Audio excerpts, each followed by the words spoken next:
لیکن ایک جگہ جدھر انہوں نے آئین اور قانون کے ساتھ کھڑا ہونا تھا وہ طاقتور کے ساتھ کھڑے ہو گئے. اس ملک نے بھاری قیمت ادا کی ہے اس کی, اور اس کے بعد قیمت ادا کرتے گئے. اس وقت قوم آپ سے ایکسپیکٹ کر رہی ہے, موزس ججز, قوم آپ سے ایکسپیکٹ کر رہی ہے کہ ہمارے حقوق کی حفاظت کریں, ہماری جمہوریت کو بچائیں. یہ جو اب تباہی مچنے لگی ہے ہماری جمہوریت کے اوپر اور جو ہو رہا ہے اور جو رجیم چینج کے بعد ہوا ہے, میں آپ کو یقین دلاتا ہوں کہ میں مشرف کے مارشل لاء میں اپوزیشن میں تھا.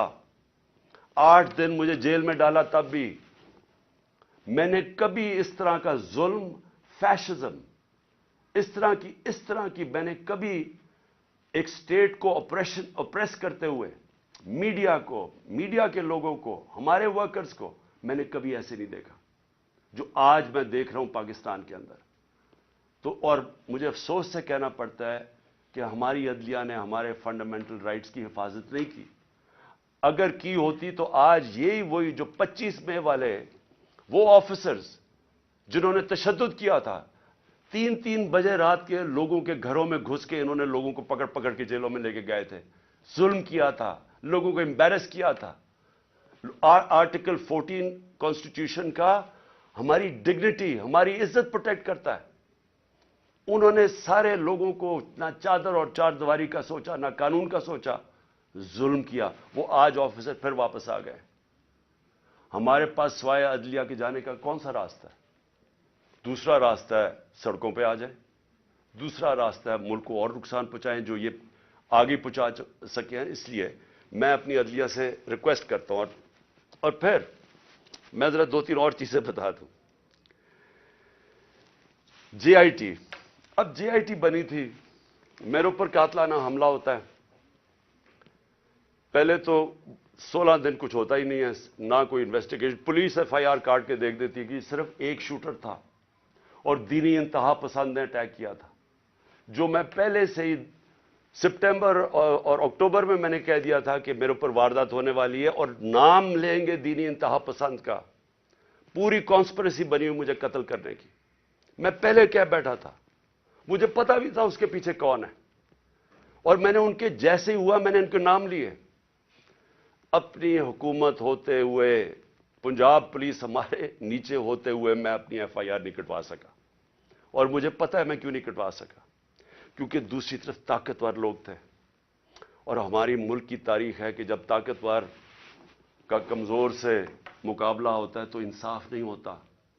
تو لیکن جو جے آئی ٹی کی رپورٹ ہے یہ ذرا سننے والی چیزیں ہیں. اور پھر کیسے اس جے آئی ٹی کو آپ آتے ساتھ ہی حکومت نے پہلی چیز کی ہے جے آئی ٹی بند کی ہے. یہ کس قانون کے تحت کی ہے؟ جے آئی ٹی تو پنجاب کی جے آئی ٹی تھی, فیڈرل گورنمنٹ تو جے آئی ٹی نہیں بنا سکتی. اور جے آئی ٹی کی فائنڈنگز, جو فائنڈنگز سامنے آئی ہیں ذرا یہ سن لیں, اس کی وجہ سے یہ بند کی گئی ہے. میں ذرا آپ کو بتانا چاہتا ہوں ساری قوم کو کہ میرے اوپر جو حملہ ہوا تھا, جب انہوں نے ایف آئی آر کٹائی پولیس نے, میری نہیں کاٹی, انہوں نے کہا تھا ایک شوٹر ہے. ذرا آپ یہ سنیں, اب تک جے آئی ٹی نے جو عدالت میں جو رکھ چکی ہے, جو عدالت میں چیزیں رکھ چکی ہیں وہ ذرا سنیں. سب سے پہلے انہوں نے یہ کہا جو کہ ڈی پی او گجرات تھا غضنفر حسین اور ایس ایس پی ندیم حسین جو سی ٹی ڈی لاہور تھا, دونوں پنجاب گورنمنٹ کے نیچے تھے. ان دونوں نے آڈیو یعنی ٹیپس کی, اس کی وہ جو شوٹر تھا اس لڑکے کی انہوں نے ٹیپس بنائی. اور جب اس کی ٹیپس بنائی تو جب جے آئی ٹی نے مانگا ان سے ان کا موبائل فون, اور جب جے آئی ٹی نے ان کو بلایا ان دونوں کو, انہوں نے صاف انکار کر دیا کہ ہم جے آئی ٹی میں نہیں آتے. کون تھا ان کے پیچھے جو اتنا طاقتور تھا اور جس کو خوف تھا کہ کہیں جے آئی ٹی میں سچ نہ نکلا ہے؟ ان کو روک دیا. پھر ذرا آگے چلیں. اس کے بعد جب جو دوسری ویڈیو بن رہی تھی, وہ نوید جو شوٹر تھا اس کی سی ٹی ڈی میں جب اس کی جو ویڈیو بن رہی تھی, اب ذرا یہ سنیں. رپورٹ لکھتی ہے جے آئی ٹی کے 4 سے 5 جو نامعلوم لوگ وہاں موجود تھے. وہ کون تھے؟ پولیس سی ٹی ڈی کے اندر اس کی بنایا جا رہا ہے اس کا سیکنڈ ویڈیو, اور وہ بھی اس کی کون سا قانون اجازت دیتا ہے کہ پولیس ویڈیوز بنا کے ریلیز کرتی رہے میڈیا کو؟ لیکن وہاں جو سب سے زیادہ چیز ہے 4 اور 5 وہ جے آئی ٹی کہتی ہے نامعلوم لوگ وہاں بیٹھے ہوئے تھے. یہ کون تھے؟ پھر اسٹیبلش ہو جاتا ہے 3 طریقوں سے. آئی وٹنسز جو گواہ دیکھتے ہیں وہ شوٹر کو 3. ایک فورینزک کے ذریعے اور ایک پھر فورینزک کے ذریعے یعنی کہ جو خول ملے تھے ان کی گولیوں کے وہ 3 جگہ سے ملے. اور کرائم سین رپورٹ جو تھی ان سب نے ثابت کیا کہ 3 شوٹر تھے. یعنی جو انہوں نے رپورٹ بنائی تھی کہ صرف ایک دینی انتہا پسند نے قتل کرنے کی کوشش کی اس کو سب کو رد کر دیا. اس لیے یہ آتے ساتھ ہی انہوں نے جے آئی ٹی بند کی کیونکہ میں نے نام تو ایک شہباز شریف کو رانا ثناء اللہ کا لیا ہوا ہے اور وہی بیٹھے ہوئے ہیں فیڈرل گورنمنٹ میں اور انہوں نے آ کے انہی کے نیچے اب جے آئی ٹی بنے گی. اس لیے میں نے پہلے دن کہا تھا کہ چیف جسٹس صاحب آپ کے نیچے اگر انکوائری ہوگی تو شاید انصاف ملے. ان کے ہوتے ہوئے اور وہ جو ایجنسی کا آفیسر ہے ڈرٹی ہیری مجھے کوئی امید انصاف کی نہیں تھی. اور وہ آپ ذرا دیکھیں کہ جو اس جے آئی ٹی نے جو چیزیں بھی نکالی اس کے اوپر بھی ذرا دیکھیں کہ انہوں نے کس طرح اس کو بند کرنے کی کوشش کی.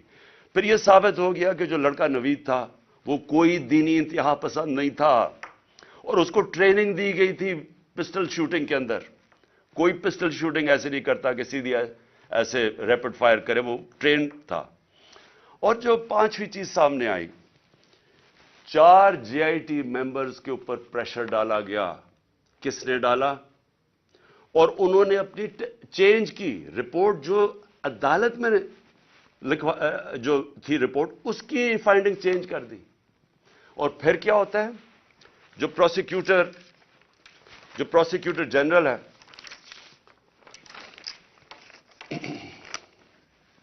جو انڈیپینڈنٹ انکوائری کرتا ہے ان 4 لوگوں کے اوپر جو اپنے چینج کرتے ہیں رپورٹ, یہ جو 4 جے آئی ٹی ممبرز اپنی رپورٹ چینج کرتے ہیں, انڈیپینڈنٹ انکوائری کنڈکٹ کی جاتی ہے پروسیکیوٹر جنرل آف پاکستان. وہ ان کے اوپر انڈیپینڈنٹ انکوائری کنڈکٹ کرتا ہے اور وہ کنفرم کرتا ہے, prosecutor general of Pakistan confirm کرتا ہے کہ انہوں نے اپنی غلط ٹیسٹ اپنی بدلی. 3 شوٹرز تھے اور اس نے ریکمینڈ کیا کہ ان کے اوپر کرمنل پروسیڈنگز کی جائیں کہ انکوائری کو سیبوٹاج کرنے کے لیے جو 4 جے آئی ٹی ممبرز نے جنہوں نے چینج کیا ہے. تو میرا سب سے بڑا سوال یہ ہے کہ آتے ساتھ ہی پنجاب گورنمنٹ جب سے یہ آیا ہے انہوں نے سب سے پہلے کیوں انہوں نے اسٹڈی کر لیتے, دیکھ تو لیتے کہ جے آئی ٹی رپورٹ میں کیا فائنڈنگز ہیں. بڑی تفصیل میں انہوں نے فائنڈنگز دی ہوئی ہیں. آتے ساتھ ہی اس کو کیوں بند کیا؟ اور پھر جو سب سے زیادہ کام کر رہا تھا, پہلے تو یہ 4 بھگا دیے, جو سب سے زیادہ کام کر رہا تھا میں اس کا نام دیتا ہوں, وہ بڑا مجاہد, اس طرح بھی ماشاءاللہ ایسے لوگ تھے. انہوں نے آتے ساتھ ہی یہ جو محسن نقوی نے اور کیا کام کیا کہ اس نے جو لڑکا جو سب سے زیادہ کام کر رہا تھا اس کا میں نام اس لیے بتانا چاہتا ہوں کیونکہ سعید انور شاہ یہ انویسٹیگیٹنگ آفیسر تھا جس نے کھڑا ہوا اور جس نے عدالت کے اندر چلان دیا. انہوں نے آتے ساتھ ہی اس کو سسپینڈ کر دیا. تو میں اس سے کیا مجھے نظر آتا ہے؟ اس سے مجھے نظر آتا ہے کہ اگر کسی کو بھی شک بھی تھا کہ اس کے پیچھے طاقتور لوگ تھے جنہوں نے یہ سارا پلان کیا ہے, وہ شک ساروں کے دور ہو جانے چاہیے. یہ پلان تھی کانسپریسی, اور یہ لوگ یہ جو اوپر بیٹھے ہوئے ہیں شہباز شریف اور وہ جو دوسرا ہے رانا ثناء اللہ, وہ بالکل اس کے اندر ملوث تھے. کیونکہ اگر وہ ملوث نہیں تھے ان کو کس چیز کا ڈر تھا؟ کیوں وہ یہ بار بار جے آئی ٹی کو سیبوٹاج کرنے کی کوشش کر رہے تھے اور کر دیا؟ کیوں نہیں چلنے دیا جے آئی ٹی کو؟ بعد میں رپورٹس چیلنج ہو سکتی ہیں, اس کے اوپر کیس تو آگے چلتا ہے, لیکن کیوں انہوں نے کیا؟ کیونکہ ہمارے ملک کی تاریخ ہے. لیاقت علی خان کس نے ان کو قتل کیا ابھی تک کبھی نہیں پتا چلا. بے نظیر بھٹو کوئی پتہ نہیں, ایک دم اس کی جو سین تھا جدھر وہ بیچاری کو شہید کیا گیا وہ سارا ایک دم کلیئر کر دیا. کس کے انسٹرکشن پہ کیا گیا کوئی کبھی نہیں پتا چلتا. اس لیے یہ جو پورا کور اپ ہو رہا ہے یہ بھی کیونکہ طاقتور لوگ انوالوڈ ہیں، اس لیے کوئی پوری کوشش ہوگی اس کو کور اپ کرنے کے لیے. میں آگے اب چلتا ہوں. جب جو آئین ہے ہمارا، اور آئین بڑا کلیئر ہے، آئین کا آرٹیکل 105 یہ کہتا ہے کہ جیسے ہی ایک اسمبلی ڈیزالو ہوتی ہے، جیسی اسمبلی ڈیزالو ہوتی ہے تو گورنر 48 گھنٹے کے اندر وہ ایک ڈیٹ دیتا ہے الیکشن کی. یہ آئین کے اندر لکھا ہوا ہے، 105 آرٹیکل 105 میں لکھا ہوا ہے. نہ کے پی کے گورنر نے ابھی تک ڈیٹ دی ہے، نہ پنجاب کے گورنر نے ڈیٹ دی ہے. سوال یہ کیوں نہیں دی؟ ہم نے اپنی گورنمنٹ کیوں گرائی؟ کبھی سوچا کہ کوئی اپنی گورنمنٹ خود چھوڑ دیتا ہے، ڈیزالو کر دیتا ہے؟ کبھی اس ملک کی تاریخ میں ہوا ہے؟ 60% پاکستان جس کے اوپر ہماری گورنمنٹ ہو، ہم خود ہی کہیں کہ جی ٹھیک ہے یہاں ہم اسمبلیز ڈیزالو کرتے ہیں. میں نے نیشنل اسمبلی بھی اپریل کے اندر ووٹ آف نو کانفیڈنس سے پہلے میں نے وہ بھی کہا تھا کہ میں ڈیزالو کرتا ہوں، الیکشن کروا دیں. تو یہ اس لیے کرتے ہیں، ہم نے اس لیے فیصلہ کیا کہ جب ایک ملک کے اندر سیاسی طور پہ استحکام نہیں ہوتا تو معیشت کے اوپر ڈائریکٹ اس کا امپیکٹ جاتا ہے. ہم نے یہ اس لیے اپنی اسمبلیاں ڈیزالو کی کیونکہ ہمیں نظر آ رہا ہے کہ ملک تباہی کی طرف جا رہا ہے، ڈیفالٹ کی طرف جا رہا ہے.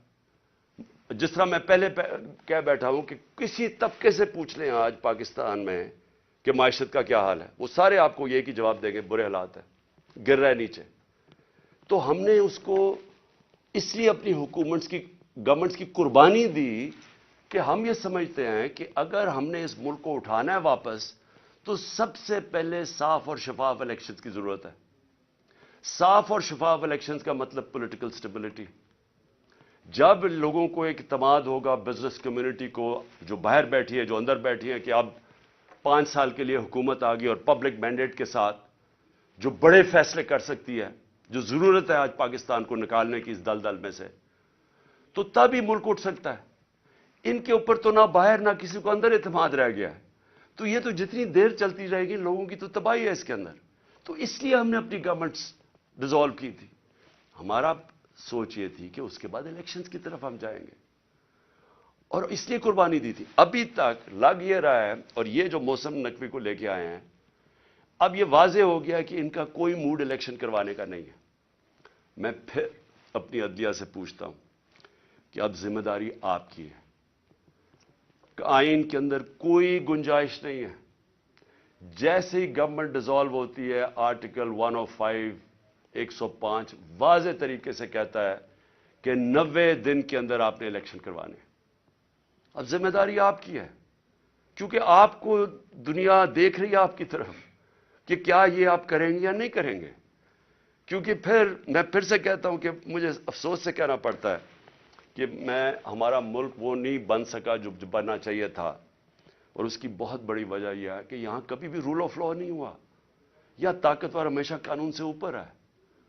تو یہ بار بار جب ہم ان سے بھی پوچھتے ہیں، یہ جو بیٹھے ہوئے ہیں اس وقت امپورٹڈ گورنمنٹ، ایک ہارس ٹریڈنگ کے ذریعے رشوت دے کے خرید و فروخت کر کے آج بیٹھے ہوئے ہیں اوپر، یہ بھی کہتے ہیں جی ہو جائے گا، کوئی چیز ہو جائے گی، آگے چلے جائے گا الیکشن. بھئی کیسے چلے جائیں گے؟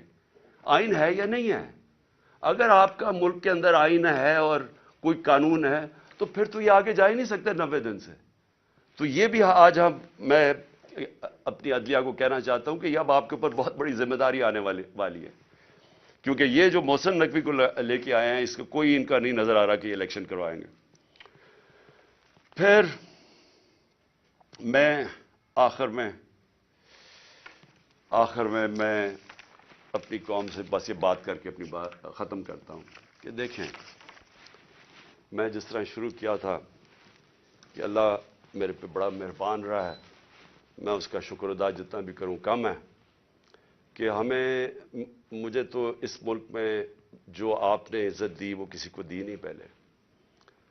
لیکن میں ایک چیز جانتا ہوں کہ میں کسی صورت اگر کسی کا خیال ہے کہ میں ان چوروں کے نیچے مان جاؤں گا ان کی غلامی، میں واضح کر دوں کہ آخری گیند تک لڑوں گا، آخری اپنی سانس تک ان کا مقابلہ کروں گا.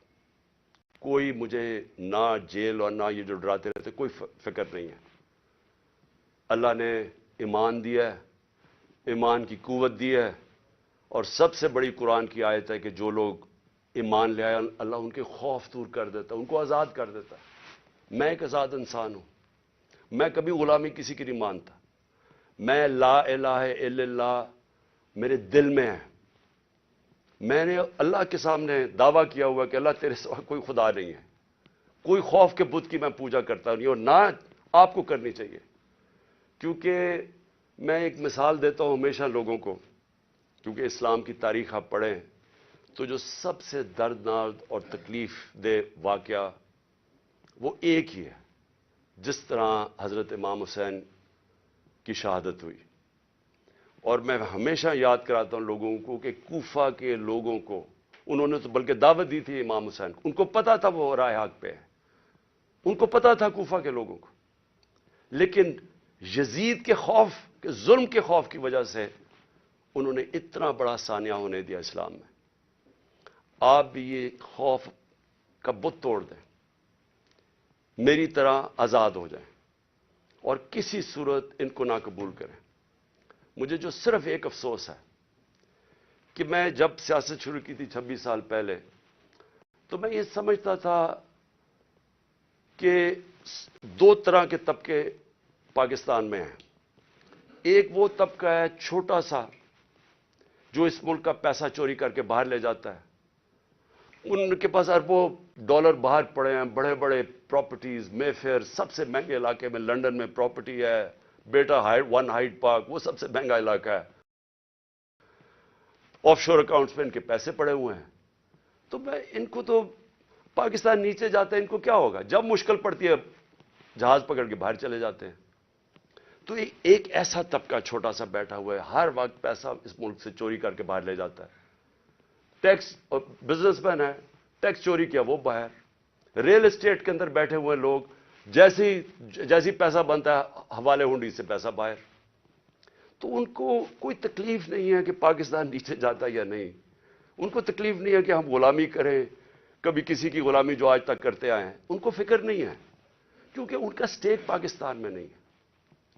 اور اس لیے میں ان کے خلاف نکلا تھا آج سے 26 سال پہلے، اور اس لیے جب تک میرے میں سانس ہے میں ان کا مقابلہ کروں گا.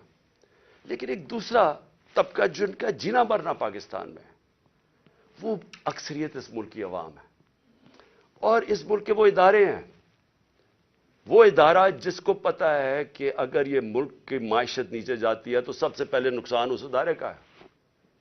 آج سری لنکا کے اندر آئی ایم ایف نے حکم دیا سری لنکا کو کہ اپنی جو سری لنکا کی فوج ہے اس کا آدھا کرو. مصر کے اندر آئی ایم ایف نے حکم دیا ہے کہ اپنی فوج کی فضول خرچیاں کم کرو. تو کیا وہ جب ہم جو یہ امپورٹڈ حکومت ہمیں اپنے گھٹنوں پہ لے آئی ہے، اپریل میں پاکستان کدھر کھڑا تھا، صرف اکنامک سروے آف پاکستان آپ دیکھ لیں، اور آج کدھر ہے. تو کیا وہ جو اب ہمارے سے قیمت ادا کریں گے، کیا ہماری طرح کے جو سمجھتے ہیں کہ ہم ایک آزاد ملک میں رہنا چاہتے ہیں، کیا ہماری آزادی خطرے میں ہوگی یا نہیں؟ تو میں یہ ہمیشہ سمجھتا تھا کہ یہ ادارے کبھی بھی ان لوگوں کے ساتھ نہیں ہوں گے جو یہ ملک کا پیسہ چوری کر کے باہر لے کے جاتے ہیں. اور مجھے بڑا افسوس سے کہنا پڑتا ہے کہ ہماری حکومت ہٹا کے ان لوگوں کو بیک کیا گیا جو اس ملک کو 30 سال سے لوٹ رہے تھے. چھوڑیں کہ میں کیا کہتا ہوں، صرف انٹرنیشنل میڈیا ان کے متعلق کیا کہتا ہے. آج تو ٹیلی فون ہے، اپنا گوگل کر لیں کہ ان دونوں بڑے خاندانوں کے اوپر انٹرنیشنل میڈیا کیا کہتا ہے. ان کے خلاف ہماری اسٹیبلشمنٹ نے، ہماری ایجنسیز نے کیا کیا چیزیں نکالی ہوئی ہیں ان کی چوری کے اوپر. تو مجھے حیرت یہ ہوئی کہ رجیم چینج کے بعد ان کے ساتھ کیسے کھڑے ہو گئے وہ ادارہ جس کا سب سے زیادہ سٹیک ہے کہ پاکستان ایک طاقتور ملک بنے. کہ اگر ایک ملک کی معیشت نیچے جاتی ہے تو ہمیں سوویت یونین کی مثال ہے کہ وہ ملک ٹوٹ گیا، تکڑی ترین فوج تھی لیکن ملک ٹوٹ گیا کیونکہ معیشت نیچے چلی گئی. تو ان کے نیچے جو انہوں نے 30 سال سے یہ ملک سے کر رہے ہیں. مجھے ابھی تک نہیں سمجھ آ رہی کہ کیسے وہ ادارے ان کے ساتھ کھڑے ہو گئے. میں آخر میں اپنی ساری قوم کو کہنا چاہتا ہوں کہ اپنی تقدیر اپنے ہاتھ میں لیں. آپ کا مستقبل، آپ کے بچوں کا مستقبل آپ کے ہاتھ میں ہے. آپ یہ اگر ظلم نہ، آپ کے پاس اب 2 راستے آ گئے. ایک تباہی کا راستہ ہے، ایک مشکل راستہ ہے، جدوجہد کا راستہ ہے، لیکن پاکستان کی عظمت کا راستہ ہے. اور مجھے امید ہے کہ آپ صاحب صحیح فیصلہ کریں گے پاکستان سے.